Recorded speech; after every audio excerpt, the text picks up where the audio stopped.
ابن حسن آپ کی خدمت میں حاضر ہے। میرا محبتوں بھرا سلام قبول فرمائیے۔ اس ویڈیو کا کچھ بھی عنوان نہیں، آپ اپنی مرضی سے جو مرضی سے عنوان دے لیں اس ویڈیو کو۔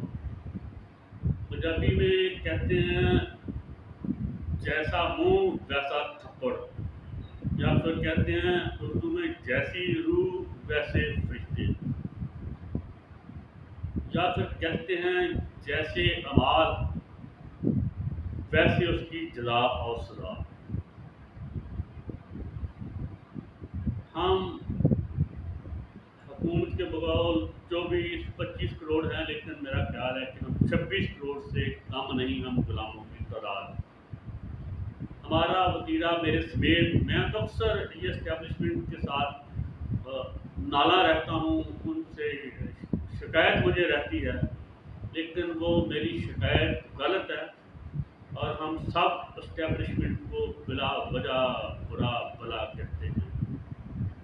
جو ہمارے اعمال ہیں ان کے حساب سے اس سے بہتر ہمارے لیے کوئی اسٹیبلشمنٹ ہو نہیں سکتی، یا حکمرانوں کا ٹولہ ہو نہیں سکتا، یا جو قابض غاصب بدماشیہ ہے ہمارے اعمال کا وہی نتیجہ ہے۔ ہمارے جیسے ریوڑ انسانوں کے ریوڑ، ہجوم اور دہام اور بھیڑ کو جو ہم قوم نہیں بن سکے، خود بھی نہ ہمیں بننے دیا گیا۔ ہمارا یہی کچھ ہونا تھا جو کچھ ہمارے ساتھ ہو رہا ہے، یہی حکمران ہمارے ہونے تھے، اور یہی ہمارے ساتھ ہونا چاہیے تھا جو ہو رہا ہے۔ جس قوم کو اپنی آزادی حقوق کا خیال نہ ہو اس کے ساتھ، اور جو قوم بھی نہ بن سکے 76 سال میں، اس کے ساتھ یہی سلوک مناسب ہے۔ تو آگے بڑھتا ہوں، اصل مدعا مقصد بیان کرتا ہوں۔ اب بھی دیکھیے ہماری منافقت کی انتہا دیکھیے، ہمارے دوغلے پن کی انتہا دیکھیں، ہماری مفاد پرستی کی انتہا دیکھیں، ہماری بے شرمی، بے حیائی، بے غیرتی کی انتہا دیکھیں، ہمارے لالچ، طمع، حرص کی انتہا دیکھیں، ہماری بے حسی کی انتہا دیکھیں۔ پہلے تو میں آؤں گا قابض تولے کی طرف، جو مقبوضہ پاکستان کے اقتدار طاقت پہ قابض ہے۔ ان سے پہلی یہ گزارش کروں گا کہ خدا کے واسطے آپ اور آپ کی نسلوں کے لیے یہ بہتر ہے، ہم 26 کروڑ غلاموں کی بہتری کے لیے یہ نسخہ کارگر ہوگا، اس دھرتی کے لیے یہ نسخہ کارگر ہوگا جس نے ہمیں سینے سے لگا رکھا ہے کہ مکالمہ کھلا مکالمہ کروائیں، اوپن مکالمہ کروائیں، اور مثبت تنقید کو برداشت کریں۔ ہر اس شخص کو اٹھانے، بھگانے، غائب کرنے، شہید کرنے سے اس کی ماؤں، بہنوں، بیٹیوں، بہنوں کی عزت پامال کرنے سے، عفت پامال کرنے سے باز رہیں۔ جو مثبت تنقید کرتے ہیں، جو بہتری بھلائی چاہتے ہیں، آپ کی بھی اپنی بھی دھرتی ماں کی بھی، یہاں مکالمہ ختم ہو جائے، یہاں مثبت تنقید ختم ہو جائے تو معاشرہ اپنے حکمرانوں سمیت جلد یا بدیر برباد ہو جاتا ہے۔ جب معاشرہ برباد ہوگا تو آپ بھی کسی صورت بچ نہیں پائیں گے۔ تو لہذا کھلے دل سے کھلا مکالمہ ہونے دیں، انسانوں کو بولنے کی اجازت دیں، اپنے اندر سننے کا حوصلہ پیدا کریں۔ میں یقین دلاتا ہوں کہ اس سے آپ کی بہتری ہوگی، آپ کے اقتدار کو کوئی خطرہ نہیں ہوگا۔ موجودہ حالات دیکھیں، جو میں کہہ چکا ہوں کہ ہم کس ذلت اور پستی کی کس انتہا تک گر چکے ہیں۔ ہم اس وقت اس دور سے گزر رہے ہیں جس دور میں انسانی حقوق، آئین اگر اس ملک کا ہو تو عدلیہ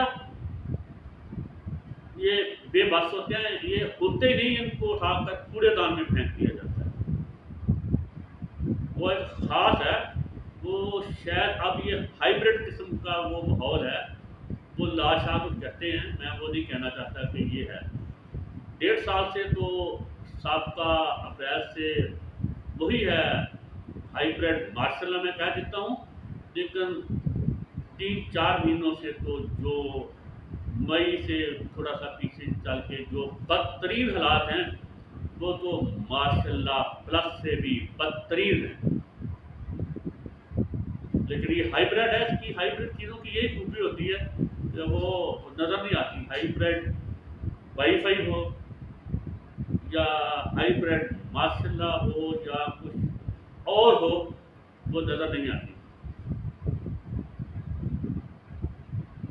جنہوں نے یہ حالات پیدا کیے ہیں وہ اس بات کو تسلیم کرنے کو تیار نہیں کہ ہاں ہم نے یہ حالات پیدا کیے ہیں اور ملک ان حالات سے گزر رہا ہے، یعنی انڈکلیئرڈ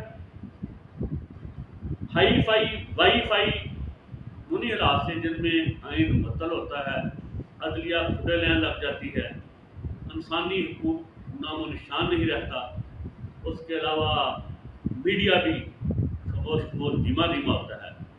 لیکن میں نے بھی کچھ دہائیاں پاکستان میں بہوش و حواس گزاری ہیں، یہ حالات تو نہ ایوب خان کے دور میں تھے، نہ ضیاء خان، نہ جنرل ضیاء الحق اور نہ ہی پرویز مشرف کے دور میں۔ بٹ وہ بہت ظالم تھا اپنے مخالفین پہ، یہ تب بھی ایسا نہیں تھا جو کچھ اب ہو رہا ہے۔ تو پھر بھی ہمارے زمینی خدا اس بات کو تسلیم کرنے کے لیے تیار نہیں ہے کہ جی ہاں یہ ہمارا ماشاء اللہ نافذ کیا ہوا ہے انڈکلیئرڈ۔ عدلیہ ماننے کو تیار نہیں، اس کے کسی فیصلے پہ عمل درآمد نہیں ہوتا، لیکن عدلیہ میں اتنی اخلاقی جرت نہیں، نہ ماشاء اللہ امپوز کرنے والوں پہ اخلاقی جرت ہے وہ تسلیم کریں کہ ہاں یہ نارمل حالات نہیں ہیں، یہ ایکسٹرا جوڈیشل حالات ہیں، ایکسٹرا جو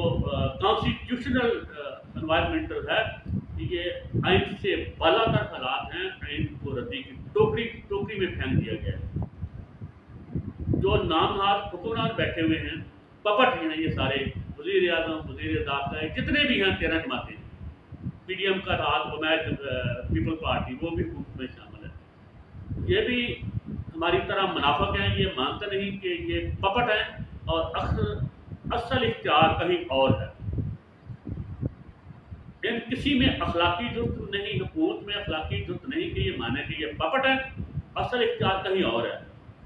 جو اختیار و اقتدار کے مالک ہیں ان میں اتنی اخلاقی جرت نہیں وہ کہیں کہ ہاں ہم نے یہ ظلم و جبر کا دور شروع کیا ہوا ہے۔ عدلیہ میں اخلاقی جرت نہیں وہ کہے کہ ہم بے بس ہیں، ہم عدالتوں کو تالے لگا رہے ہیں۔ آئین تو کمال ہو چکا، بے شمار دفعہ ہو چکا، ہو رہا۔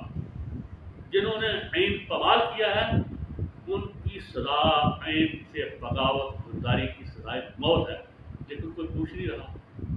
90 دن میں الیکشنیں ہو رہے ہیں، صوبہ سرحد اور پنجاب کی گورنمنٹیں غیر آئینی ہیں، کوئی پوچھ رہا ہے؟ کوئی نہیں پوچھ رہا۔ عدالتیں بھی روز کھلتی ہیں، لگتی ہیں، عالیہ بھی ہے، عظمیٰ بھی ہے، لیکن بیان بازی کی حد تک ہے، دیکھنے کی حد تک ہے، باقی تو کچھ نہیں ہے۔ اس کے بعد ہم بے غیرت، بے ضمیر، بے حس، بے شرم 26 کروڑ غلام اور غلام زادے ہیں۔ ہم میں بھی اتنی ہمت نہیں ہم کہیں کہ جناب آپ نے ماشاء اللہ کس وجہ سے لگایا ہوا ہے، اس ماشاء اللہ کو ہیں، اور جو ہمیں آپ وہ بتا رہے ہیں بہت سے واقعات جن کو بہانہ بنا کے، یا اس واقعات تو ہوئے اس میں کوئی شک نہیں، اس میں کردار بھی ہیں وہ واقعات کرنے والے، وہ کردار مشکوک ہے کہ وہ کردار کون ہے۔ ہماری نظر میں کوئی اور ہے، ہمارے زمینی خدا کی نظر میں کوئی وہ کردار اور ہے۔ اس پہ میں اتنا ہی عرض کروں گا کہ خدا کے واسطے یہ دیکھیں ہاتھ جوڑ کر کرتا ہوں، اس واقعہ کو درگزر کر دیں، معاف کر دیں، دھیمے لہجے سے، تحمل سے، برداشت سے، حوصلے سے۔ اس کے جو بھی کردار ہیں ان کو سمجھا دیں۔ ہمیں بھی کچھ پتا ہے کہ کون سے کردار ہیں، کیوں ہوا، کیسے یہ سب کچھ ہوا۔ یہ ایک دن میں نہیں ہوا۔ ایک تو یہ رد عمل ہے، اس میں کوئی شک نہیں، بے ساختہ رد عمل ہے عوام کا۔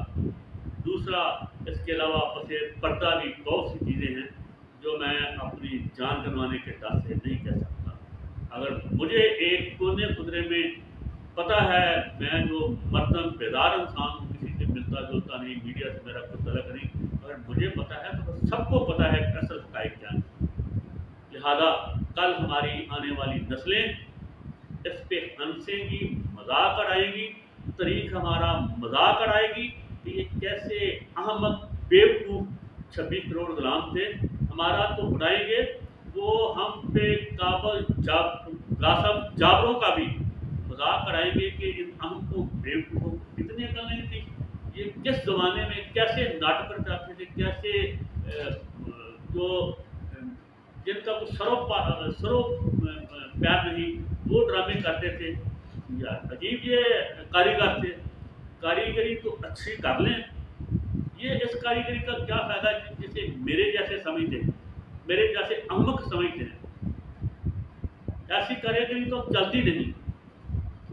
ہندوستان کے چیف جسٹس کاٹوج نے وہ یہاں کے چیف جسٹس کو لکھا کہ اگر مجالوں والی غیرت ہے اس کو عدالتوں کو تالے لگا دو۔ میڈیا ہے، میڈیا بھی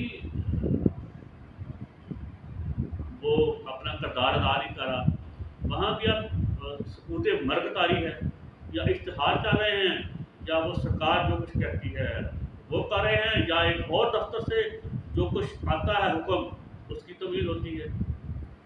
میڈیا اپنے شہداء کو بھول گیا، اپنے جو مس پرسنز ہیں جس میں میرا پیارا جس کو میں نے کبھی دیکھا نہیں ملا نہیں، میرا بیٹا آکاش رام ہے، اس کی ماں جس طرح روتی کلپتی کرلاتی ہے، عمران ریاض ہے، اور باقی باہر چلے گئے ہیں ڈر کے مارے۔ شہید ارشد شریف ہے، وہ بھی اب گرد بیٹھ گئی اس کا حساب لینے کی، انصاف لینے کی۔ تو میڈیا بھی اپنی جگہ ہے، ہم ہیں، ہم غلام زادے، تو ہم بھی گردن جھکائے کونوں خدروں میں منہ چھپائے بیٹھے ہو۔ تو یہاں ہم جیسے لوگ ہوں گے، غلام ہوں گے، ہم جیسا ہجوم ہوگا، انسانوں کا بے ہنگم ازدحام ہوگا، بھیڑ ہوگی، یہاں ایک قوم نہیں ہوگی، وہاں یہی کچھ ہوگا جو ہمارے ساتھ ہو رہا ہے، اور ہماری یہی سزا ہے جو ہم پہ حاکم حکمران ہیں۔ لیکن اس کے باوجود میں کبھی بھی خدا کی رحمت سے ناامید نہیں ہوا، نہ ہوتا ہوں۔ تو میری دعا ہے کہ اللہ پاک انشاءاللہ یہ ہمارے حالات بدلے گا، کیونکہ تبدیلی ہی قانون قدرت ہے۔ جمود کو تو کہیں نام و نشان نہیں ہے کہ وہ ہمیشہ کے لیے رہ سکے یا اسٹیٹس کو رہ سکے۔ بے شک اچھا دور ہو، یہ قانون قدرت ہے، اس نے بھی بدلنا ہے، بے شک بدترین دور ہو، اس نے بھی بدلنا ہے۔ ہمارے قابض غاصب جابر ہم پہ مسلط بدماشیاں وہ نہ چاہے، پھر بھی یہ حالات بدلنے ہیں۔ ہم لاکھ بے حس، بے شرم، بے غیرت، بے ضمیر ہیں، پھر بھی یہ حالات بدلنے ہیں۔ تو ہمیں یہ چیز ذہن میں رکھنی چاہیے، اور ہماری جو اوقات ہے وہ ہمیں نہیں بھولنی چاہیے۔ میری ایک غلام زادے کی اور مجھ پہ حاکم میرے زمینی خدا کی اوقات اتنی ہے کہ وہ کہیں کروموسوم دیکھ لے جس سے ہماری تخلیق ہوتی ہے۔ ہم گندے پانی کے ایک کروموسوم سے ہماری تخلیق ہوتی ہے، اور وہ کروموسوم یا وہ کیڑا خود بھی ان سے دیکھا جا سکتا ہے، ایک قطرے میں وہ کروڑوں ہوتے ہیں، اور جس طرح اس کی شکل ہوتی ہے، میں روز اسے دیکھ کے سوتا ہوں تاکہ مجھے اپنی اوقات نہ بھولے. اسے دیکھ کے انسان کو اتنی کراہت ہوتی ہے کہ انسان کہتا ہے میں اس چیز سے بنا ہوں. اور رب العزت کی قسم، ہم سبھی انسان اسی کروموسوم سے بنتے آ رہے ہیں. اتنی وہ کراہت، اس سے کراہت آتی ہے اس کیڑے کو دیکھنے سے، خودبین سے. میں اسے بے شمار دفعہ اپنی حقیقت کے ساتھ اس کو لگا چکا ہوں فیس بک پہ. تو ہمیں اپنی اوقات اصلیت نہیں بھولنی چاہیے. نہ ہم خدا بن سکتے ہیں، نہ ہم زمین پھاڑ سکتے ہیں، نہ ہم پہاڑوں سے اونچا ہو سکتے ہیں. ہماری وہی اوقات ہے. اس کے بعد پھر ایک مٹی کی ڈھیری ہے جسے قبر کہتے ہیں، وہ میری بھی اتری ہوگی. اگر مجھے قبر نصیب ہوئی تو میرے زمینی خدا کی بھی اتری ہوگی. یہ دیکھیں لاہور کا جو مشہور و معروف قبرستان ہے، یہ یتیم خانہ، وہ کیا اس کا مجھے نام بھول گیا ہے، وہاں کتنے کتنے وہ ناگزیر لوگوں سے بھرا پڑا ہے. اور بھی یہاں دیکھیں مغلوں کی قبریں ہیں جن کا کسی کو پتہ نہیں کس بادشاہ کی کہاں قبر ہے. میں اور آپ کس کھیت کی مولی ہے. لہذا ہمیں تھوڑا سا عمل کرنا چاہیے، تھوڑا سا صبر کرنا چاہیے، ہمیں اقتدار کو ختم کرنا چاہیے. اس کے ساتھ ہی اجازت چاہوں گا، ویڈیو طویل ہو گئی ہے. اللہ پاک ہم سب پہ رحم کرے، کرم کرے، فضل کرے. آمین ثم آمین.